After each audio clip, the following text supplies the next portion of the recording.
Hello दोस्तों, good evening, नमस्कार। आप सभी का स्वागत है आप सभी के अपने यूट्यूब चैनल परीक्षा की शिक्षा में। उम्मीद करूंगा, आशा करूंगा कि आप सभी जो स्वस्थ हैं, कुशल मंगल अपनी तैयारी जो अच्छे और बढ़िया तरीके से कर रहे हैं। तो जो भी क्लास है, फर्स्ट टाइम आए हैं, पहली बार आए हैं, नए हैं, उन सभी को बता दें कि हमारे चैनल पर जो है आपकी UP triple S C PT exam 2025 की जो आपकी तैयारी साथ रेगुलर बेसिस पर जो डेली करवाई जाती है। तो जिससे भी तैयारी पूरी करनी है, कंप्लीट करनी है, क्या करेंगे, चैनल को सब्सक्राइब करके हमारे साथ जुड़ जाएंगे। ठीक है। क्लास का समय देखिए, जीके जीएस के जो क्लासेस सुबह 10 बजे डेली आप सभी को देखने को मिलती है। रीजनिंग और मैथ्स की क्लास जो है दोपहर को 3 बजे, हिंदी और जनरल अवेयरनेस की क्लास जो है शाम को 7 बजे आप सभी को हमारे चैनल पर देखने को मिलता है। आप सभी को इसी टाइम पर क्लास से जुड़ के अपनी तारीख को पूरा और कंप्लीट करना है साथियों। ठीक है। नीचे डिस्क्रिप्शन आप सभी को जाएंगे तो इंस्टाग्राम टेलीग्राम का लिंक मिलेगा, तो आप इंस्टाग्राम पे फॉलो करेंगे, टेलीग्राम चैनल को ज्वाइन करेंगे। टेलीग्राम चैनल पर डेली बेसिस पर क्लास का अपडेट, आपको एग्जाम का अपडेट जो साथियों देखने को मिल जाएगा। ठीक है। चले क्लास स्टार्ट करें बिना किसी तरीके। एक एक क्वेश्चन आपके एग्जाम के लिए बहुत इंपॉर्टेंट, ध्यान से एक एक क्वेश्चन को देखिएगा, समझिएगा और बताने की कोशिश कीजिएगा, आपका राइट आंसर क्या होगा। ठीक है। चलिए क्लास स्टार्ट बिना किसी तरीके। एक एक क्वेश्चन आपके एग्जाम के लिए बहुत इंपॉर्टेंट है। चलिए पहला क्वेश्चन आप कहते हैं, भारतवर्ष में सबसे ऊंचा जलप्रपात कौन सा है। ठीक है। भारतवर्ष में सबसे ऊंचा जलप्रपात कौन सा है। तो आपका राइट आंसर होगा जोग जलप्रपात। ठीक है। ऑप्शन नंबर आपका ए राइट हो जाएगा। क्लियर सभी को। इसके बाद में चलिए, इसे जो है महात्मा गांधी जलप्रपात के नाम से भी जो है जाना जाता है। बात याद रखिएगा, पूछा जा सकता है आपसे। ठीक है। 32 नंबर, एलेस्टोन नेशनल पार्क अवस्थित है कहाँ पर है। एलेस्टोन नेशनल पार्क कहाँ पर अवस्थित है। तो यह अवस्थित है आपका साथी हो, एलेस्टोन नेशनल पार्क का यूएसए में स्थित है। ऑप्शन नंबर आपका डी जो दिया गया साथी आपका राइट आंसर होगा। ठीक है। क्लियर सभी को। चलिए अगला प्रश्न देखेंगे आपका साथी 33 नंबर, सुराहा ताल पक्षी विहार स्थित है कहाँ पर है। सुराहा ताल पक्षी विहार कहाँ पर स्थित है। तो सुराहा ताल पक्षी विहार आपका बलिया जिले में स्थित है। ऑप्शन नंबर आपका बी जो दिया गया साथी आपका राइट आंसर होगा। ठीक है। क्लियर होगा इसके बारे में। सुराहा ताल पक्षी विहार बलिया जिले में स्थित है। क्लियर है। चलिए अगले क्वेश्चन की तरफ बढ़ेंगे। 34 नंबर है, उत्तर दीजिएगा, राइट आंसर हो जाएगा। निम्नलिखित पुस्तकों व उनके लेखकों के युग्मों में कौन सुमेलित है, कौन से सुमेलित है। ठीक है। चलिए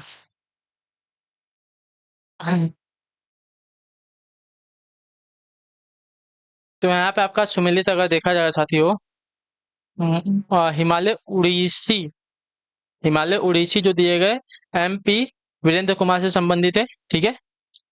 हिमालय उड़ीसी जो पुस्तक है, उनके लेखक आपके MP वीरेंद्र कुमार जो दिया गया आपका सही सुमेलित है। पहला वाला, the Kargil victory battles from peak to peak colonel SC Tyagi की पुस्तक है, ये भी सही है।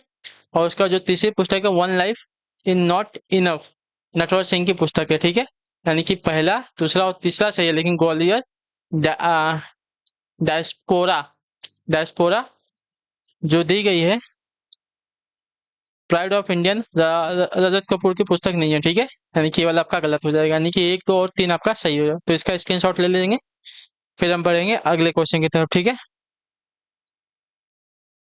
अगला क्वेश्चन आपका 35 नंबर है, ध्यान से देखिए। सूची 1 को सूची 2 के साथ सम्मिलित कीजिए। ठीक है। तथा सूचियों के नीचे दिए गए कूटों के सही उत्तर का चयन कीजिए। ठीक है। चलिए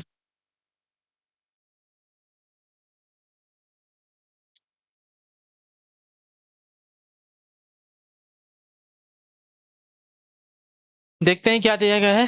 सूची 1 है, सूची 2 है। ठीक है।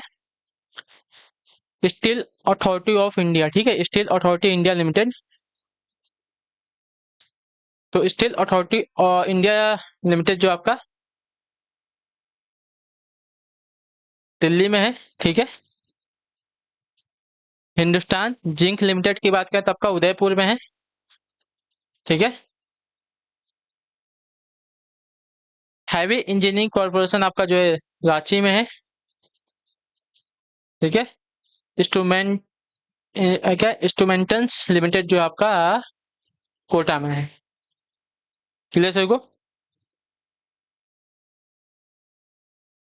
हाँ है ना, 4 2 3 1 आपका मिलान है।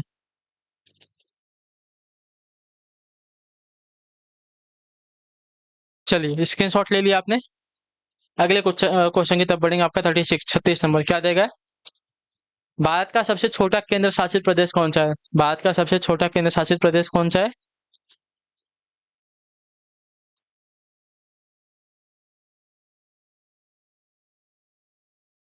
तो इसका राइट आंसर हो जाएगा साथियों लक्षद्वीप। ऑप्शन नंबर आपका सी राइट होगा। ठीक है। अगले क्वेश्चन की तरफ बढ़ेंगे। आपका 37 नंबर, 37 नंबर, अमरनाथ लगभग जो है कितनी ऊंचाई पर स्थित है, बताइए। अमरनाथ जो है लगभग कितनी ऊंचाई पर स्थित है? तो यह लगभग जो है आपका 5,320 मीटर की ऊंचाई पर स्थित है। ऑप्शन नंबर आपका सी राइट होगा। ठीक है, क्लियर सभी को? अमरनाथ लगभग जो 5,320 मीटर की ऊंचाई पर स्थित है।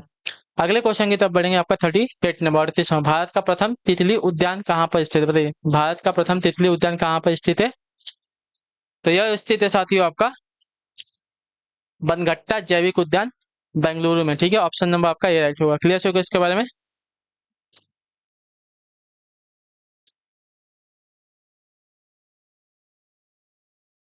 चलिए, अगला क्वेश्चन देखा जाएगा 39 है 39 नंबर। काली क्रांति संबंधित है किससे? बताइए, काली क्रांति का संबंध किससे है? तो काली क्रांति का संबंध अगर देखा जाएगा साथियों, तो आपका राइट आंसर है कच्चा तेल उत्पादन से। ठीक है, ऑप्शन नंबर आपका सी राइट होगा। क्लियर सभी को? चलिए, मत्स्य उत्पादन जो है नीली क्रांति से संबंधित है, ये बात याद रखिएगा। सरसों उत्पादन जो है पीली क्रांति से संबंधित है। ठीक है, अगला क्वेश्चन 40 नंबर, उत्तर देने की कोशिश। निम्नलिखित में से किस राज्य में जनजातीय समुदाय की पहचान नहीं की गई है? बताइए, महाराष्ट्र में, छत्तीसगढ़ में, हरियाणा में, कर्नाटक में? तो आपका राइट आंसर साथियों हरियाणा राज्य में। ठीक है, ऑप्शन नंबर आपका सी राइट होगा। क्लियर सबको इसके बारे में? हाँ या ना?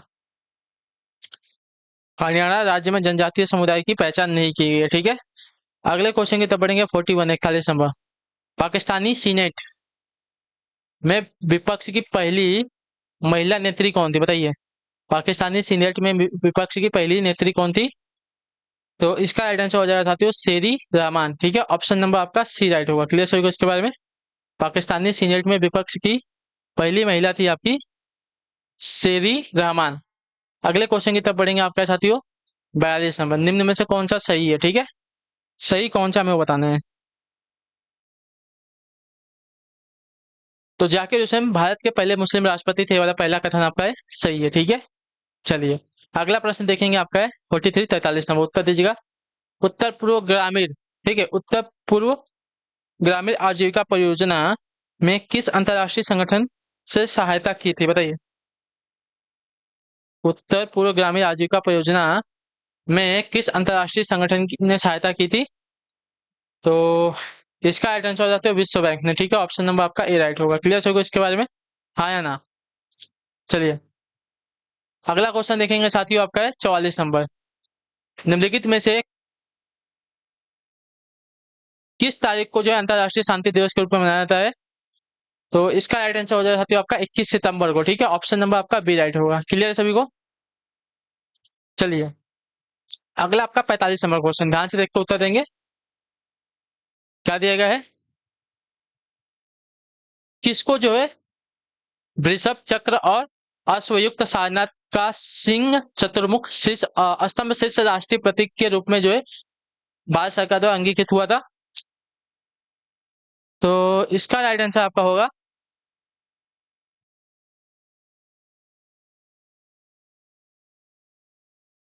26 जनवरी 1950 को। ठीक है, ऑप्शन नंबर आपका सी राइट होगा। क्लियर होगा उसके बारे में? हाँ या ना? क्लियर है, भारत के राष्ट्रीय प्रतीक को भारत सरकार द्वारा जो 26 जनवरी 1950 को अपनाया गया था। क्लियर? अगला क्वेश्चन देखा जाएगा आपका है 46 नंबर, उत्तर देने की कोशिश करेंगे, राइट आंसर क्या होगा। ठीक है, चलिए ध्यान से देखिए, बताइए, भारत और पाकिस्तान के बीच किस वर्ष जो है शिमला समझौते पर हस्ताक्षर किए गए थे? तो इसका राइट आंसर हो जाता है वर्ष 1972 में। ऑप्शन नंबर आपका बी राइट होगा। क्लियर सही को? भारत और पाकिस्तान के बीच जो है शिमला समझौता वर्ष 1972 को किया गया था हस्ताक्षर। अगला क्वेश्चन आपका 47 नंबर, अप्रैल 2018 में भारतीय सेना ने कार्यरत सैनिकों, पेंशनरों और परिवारों की आवश्यकताओं अनुरूप उत्तरवर्ती वेतन पैकेज के लिए रिक्त स्थान के साथ समझौता ज्ञापन पर हस्ताक्षर किए थे। किसके साथ? तो आपका राइट आंसर होगा HDFC बैंक के साथ। ठीक है, ऑप्शन नंबर आपका ए राइट हो जाएगा। ठीक है, हाँ या ना? क्लियर सभी को? अप्रैल 2018 में HDFC बैंक ने भारतीय सेना के साथ डिफेंस सैलरी पैकेज हेतु MOU पर हस्ताक्षर किए। ठीक है, चलिए, अगला है आपका 48 नंबर क्वेश्चन, रिक्त स्थान एक संस्था है जो खुफिया ब्यूरो अनुसंधान एवं विश्लेषण स्कंदन यानी कि रॉ, सेना, नौ एवं हवाई आसूचना के निदेशालयों से प्राप्त खुफिया जानकारी का विश्लेषण करती है। कौन सी है वो खुफिया एजेंसी? तो उसका नाम है संयुक्त आसूचना समिति यानी कि JIC है। क्लियर सभी को इसके बारे में? अगला क्वेश्चन देखा जाएगा आपका है 49 नंबर। क्या दिया गया है? अगले 7 वर्षों के लिए निम्नलिखित देशों में से किसके साथ भारत ने अक्टूबर 2016 से अपनी व्यापार संधि को नवीनीकृत कर दिया है? तो इसका राइट आंसर आपका हो जाएगा साथियों नेपाल के साथ। ठीक है, ऑप्शन नंबर आपका सी राइट होगा। क्लियर होगा इसके बारे में, हाँ या ना? अगले 7 वर्षों के लिए जो है नेपाल देश के साथ भारत ने अक्टूबर 2016 से अपनी व्यापार संधि को नवीनीकृत कर दिया है। ठीक है, अगला क्वेश्चन आपका 50 नंबर रहेगा, ध्यान से देखिएगा। भारतीय जनता पार्टी की स्थापना कब की गई थी? भारतीय जनता पार्टी की स्थापना आपकी की गई थी साथियों वर्ष 1951, नहीं 1980 में। ठीक है, ऑप्शन नंबर आपका डी राइट होगा। क्लियर होगा इसके बारे में। भारतीय जनता पार्टी की स्थापना वर्ष 1951 में श्याम प्रसाद मुखर्जी द्वारा भारतीय जनसंघ के रूप में की गई थी। ठीक है, भारतीय जनसंघ के रूप में वर्ष 1951 में की गई थी। 1977 में जनसंघ तथा अन्य पार्टियों ने मिलकर जनता पार्टी की स्थापना की। इस 3 साल के बाद 1980 में भारतीय जनता पार्टी के नाम से यह दल जो अस्तित्व में आया था। ठीक है,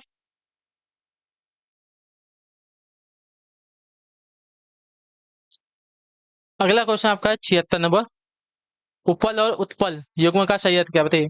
उपल और उत्पल युग्म का सही अर्थ क्या है? उत्तर दीजिए इसका सही उत्तर। चलिए, तो देखिए, उपल का अर्थ होता है ओला और उत्पल का अर्थ होता है कमल। तो ऑप्शन नंबर ए वाला आपका राइट आंसर होगा। ठीक है, क्लियर होगा इसको। ओला यानी कि वातावरणीय स्थितियों के कारण कभी कभी वर्षा के साथ गिरने वाले बर्फ के गोल गोल खंड आपके वो कहलाते हैं, उपल कहलाते हैं। ठीक है, और उत्पल जो आपका कमल से संबंधित है। ठीक है, जलाशय में उत्पन्न होने वाला एक पौधा जिसमें सुंदर फूल लगते हैं। ठीक है, अगला आपका 77 नंबर प्रश्न। ठीक है, ध्यान से देखिए क्या पूछा गया है। किस लोकोकित का अर्थ है वैभव क्षणिक होता है होगा? ठीक है, तो 4 दिन की चांदनी फिर अंधेरी रात, ऑप्शन नंबर आपका डी राइट होगा। ठीक है, क्लियर होगा इसका। 4 दिन की चांदनी फिर अंधेरी रात लोकोकित का अर्थ है वैभव क्षणिक होता है। ठीक है, अगले क्वेश्चन की तरफ बढ़ेंगे आपका साथियों 78 78 नंबर। शुद्ध वर्तनी का चयन कीजिए। तो शुद्ध वर्तनी आपकी यहाँ पे देखी जाएगी तो आपका राइट आंसर होगा अछूड़। ठीक है, शुद्ध वर्तनी का रूप आपका यहाँ पे अछूड़ हो जाएगा। इसका अर्थ हो जाएगा खंडित, समूचा या अविजित। अविजित 79 नंबर है। वाक्य को पढ़कर उस खंड का चयन करें जो व्याकरण अथवा शब्द ज्ञान के नियमों का अनुसरण त्रुटिपूर्ण हो। यदि सभी खंड त्रुटि रहित हो तो कोई त्रुटि नहीं को उत्तर के रूप में चिन्हित करें। ठीक है, चलिए, तो यहाँ पे अगर देखा जाएगा साथियों तो यहाँ पे है आपका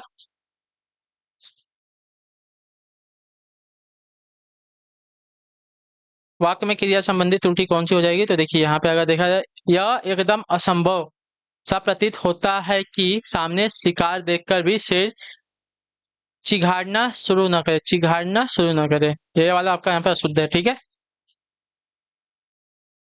चिघाड़ना के स्थान पर दहाड़ना होगा। ठीक है, आखिरी क्वेश्चन है 80 नंबर। कलम का सिपाही का लेखक कौन है बताइए? कलम का सिपाही इसका लेखक कौन है? तो इसके लेखक आपके अमृत राय जी हैं। ऑप्शन नंबर आपका बी राइट। चलिए, तो इसी के साथ क्लास आपकी पूरी होती है। उम्मीद करता हूँ आपको क्लास अच्छी लगी, पसंद है तो अपना फीडबैक जो है क्लास का नीचे कमेंट में। क्लास अच्छी है क्लास को लाइक करेंगे, चैनल पहले चैनल को सब्सक्राइब कर लेंगे। हम आपसे मिलते हैं आपकी नेक्स्ट क्लास में, तब तक के लिए टाटा बाय बाय, जय हिंद जय भारत। आपसे क्लास से जुड़ने के लिए बहुत बहुत ही धन्यवाद साथी।